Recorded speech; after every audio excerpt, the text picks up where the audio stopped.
followed by Ethan Kelly, Teresa Roberts, and Stewart Schaefer. Good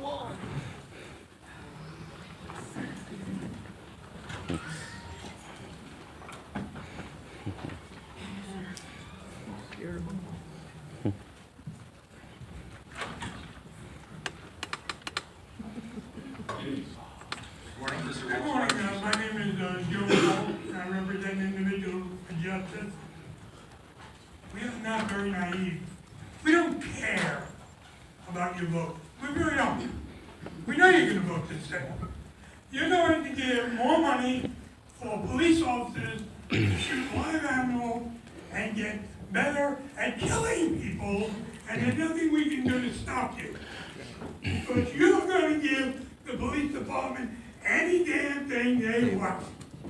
When I read this and I saw the figure, I thought you guys were giving the police bazookas. $2 million for ammo? Yeah. Are you kidding me? And then I read, oh, you only had one range, but now you have 3. So you have to up the ante. And I said, okay, what's the math? 400,000 times 12 is $1.4 million. You don't even get to the $2 million. So what are they going to do with the other 600,000? Are they going to buy bazookas? When are you going to stop? When? That's our cry. When are you going to say enough is enough? Stop! Are we taking it all out? I'm not going to live that long. It's going to take a long time. But you're all vulnerable. Every one of you.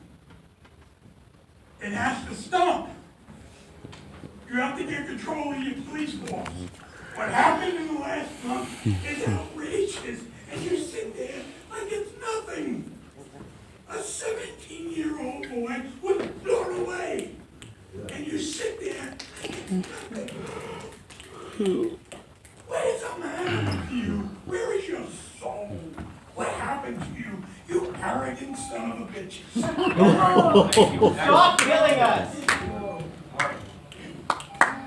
I love you, Joe Hall.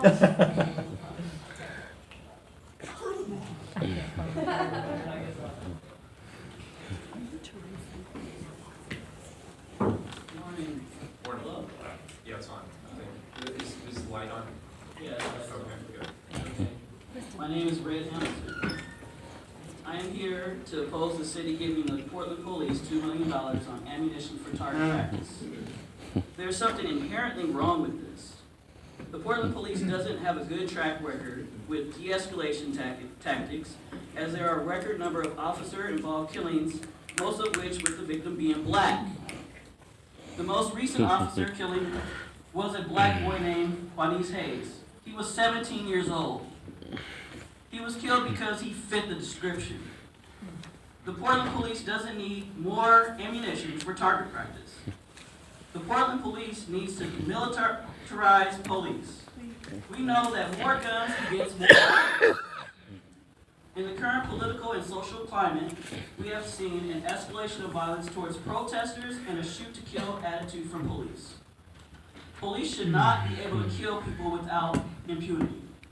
The $2 million should be spent on changing the disparities of the killing of black boys and women. The solution is more training. De-escalation training. Implicit bias testing for police officers. Levels of accountability for officers killing unarmed black people. Indictments for police officers that kill black people. Starting with the most recent. Give Vernice Hayes closure. Indict Andrew Hurst. Thank you.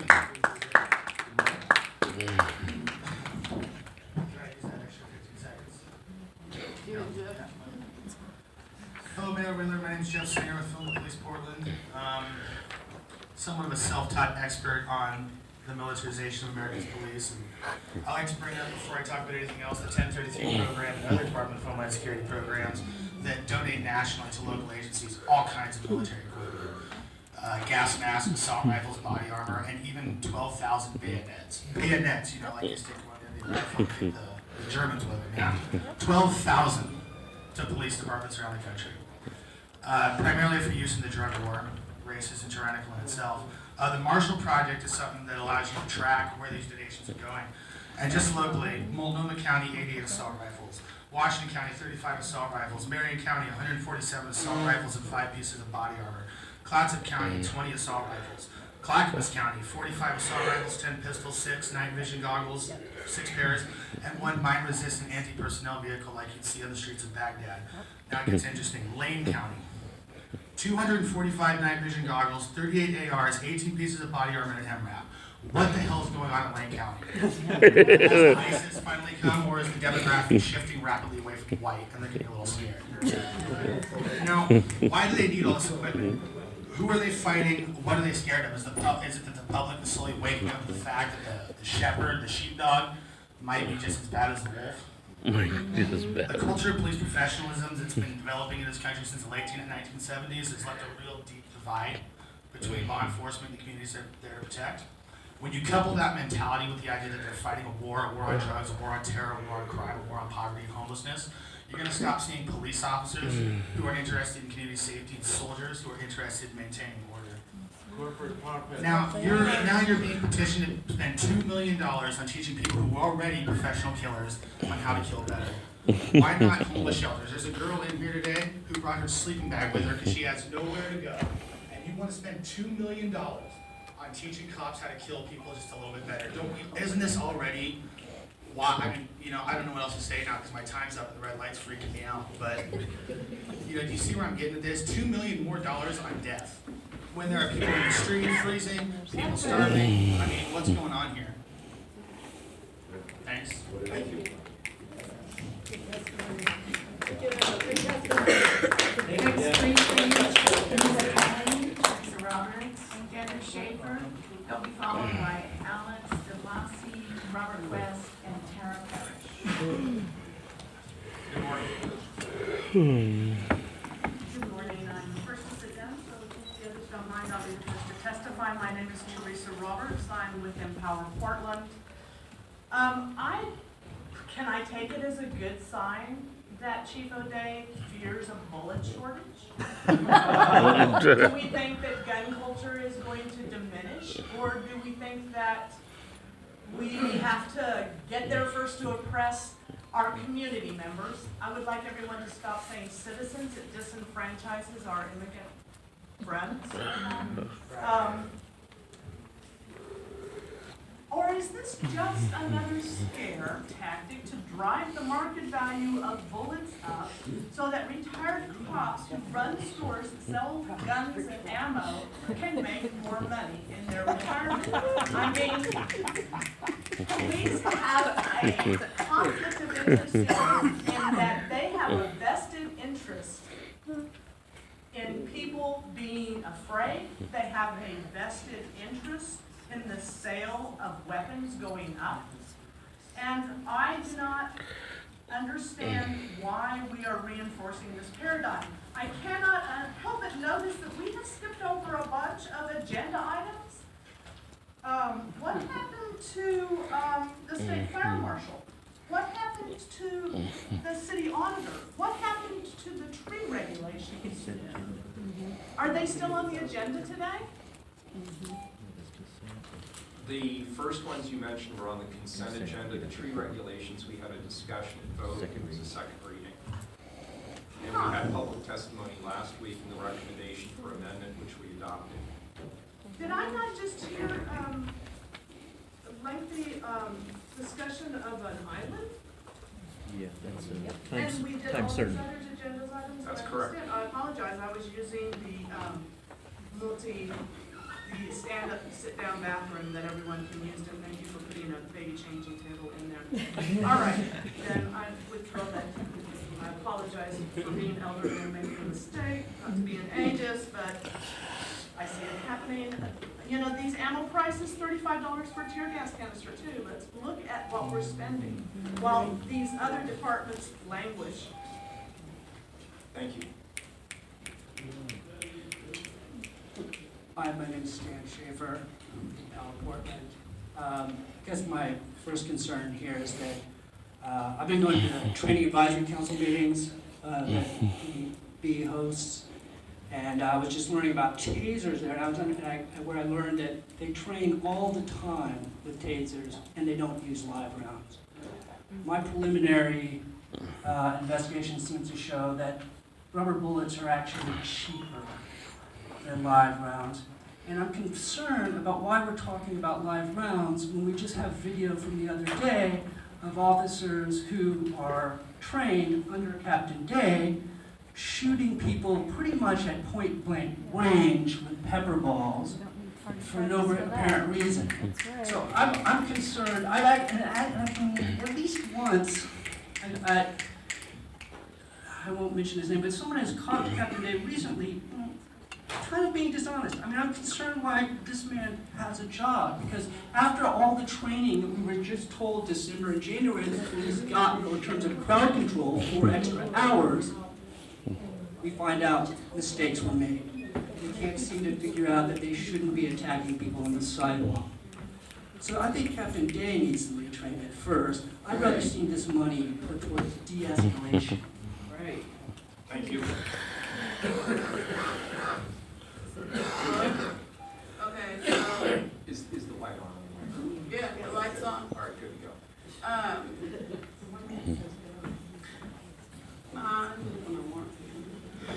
So basically, I wrote something down, but I'm just kind of gonna go off the gut. I kind of feel like we have way more problems in our city that money could be allocated for, like the streets that are torn up, that are tearing up our tires out on the east side.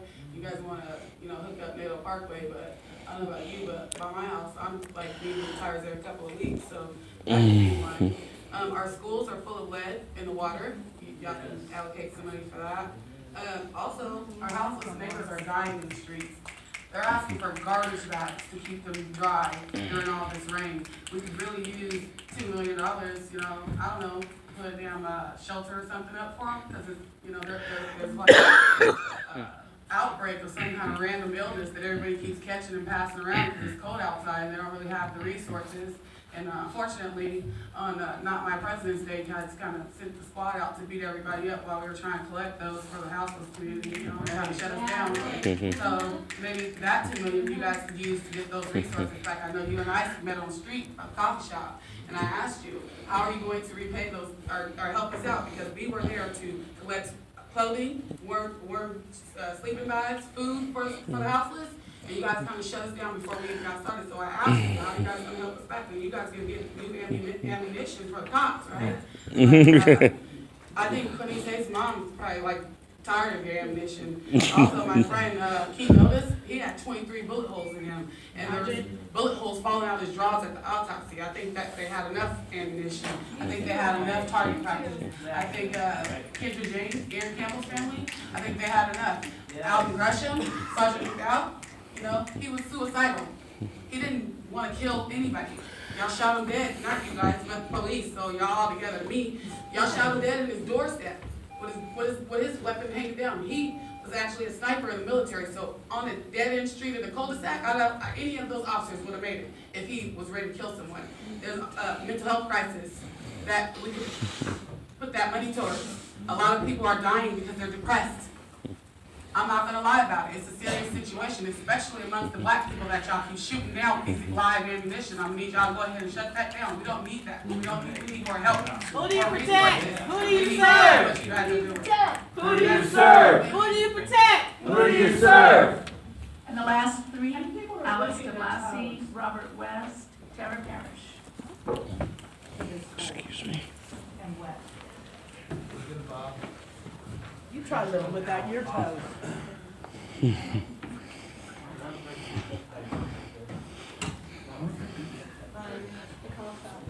Morning. Can I go first, just in case? Go for it. Hi, I am Tara Parrish, and I live in Southeast Portland. And I know you've seen my face before.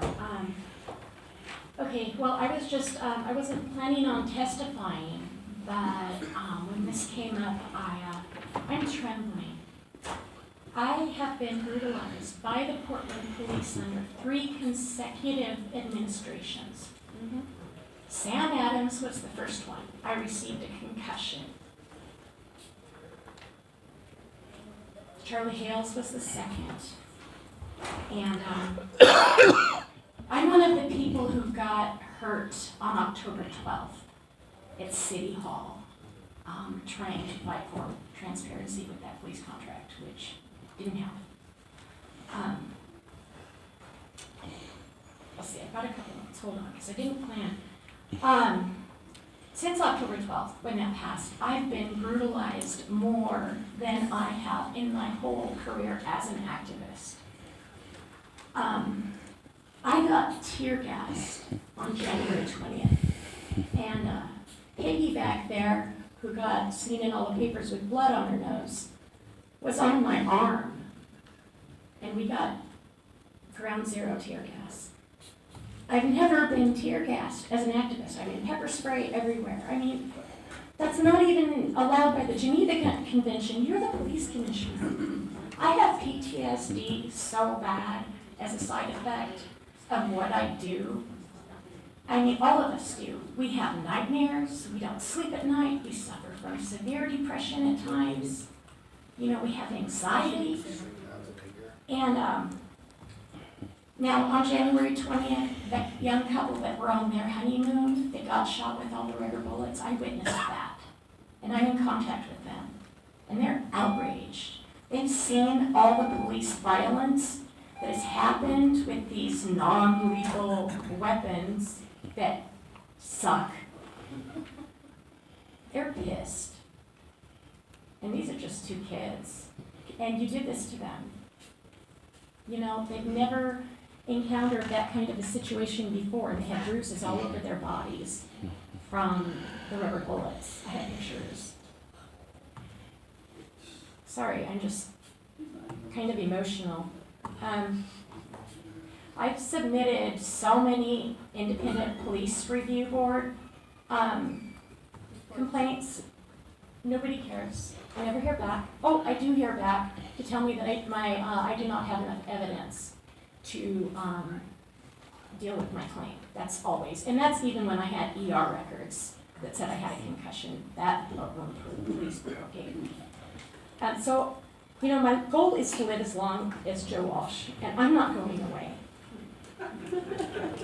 And, you know, you're the police commissioner, but whenever I hear people bring up brutality here locally, you sweep it towards Marshman. It's not your problem. It's other people's problems. It's Marshman. It's some officer who is not following procedure. And he sucks. It's individuals, but it's not you. But I'm scared of you, Ted. I mean, can you see I'm trembling? I have been hurt so much in the past 6 months by the police for just standing in the street. I don't fight back. I never fight back. I let them go ahead and hurt me. Appreciate it. I have to ask you to start. You appreciate that she stands there? No, I appreciate her testimony. look, okay, You're hearing it, but you're not listening. I want you to see how traumatized I am just by listening to that. And I've watched you guys make $2,499,000 today. And you just want to shoot us more, beat us up more, push people onto the ground and make their faces all bloody and tear gas. I have seen a 14-year-old get shot with a rubber bullet. And this is consistently. Every time we go in March, it's something like this. And I know you here, and I think you really, really want to be here. I think you really try. I think your heart is in the right place. I just want you to hear the emotion and the trauma and the fear in my voice right now. I do. Thank you. Appreciate the testimony.